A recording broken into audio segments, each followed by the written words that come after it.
Magbabaho mo na. Damit ko ba yun? Ano ba damit? Ano ba damit ko? Oo, pag sama-sama yung may Hindi, damit. sa... Eh, paano kung kayang maglaba ako ng damit, hindi ko isama yung damit mo? Kasi di ko alam kung lalagay. Kaya mahirapan ka mag-ano. Alam mo naman yung pang-alis tsaka yung bahay, pantulog. Basta sa akin kasi isa lang. Pangalis pagtulog, pantulog. Pagpakas lang. Isa. Oh, yung pang baby. Yung pang ate. Ano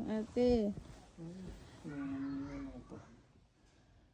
Buwas pa po. Masama. Oo, pagka damit mo, tinutupi mo. Pagka damit nila.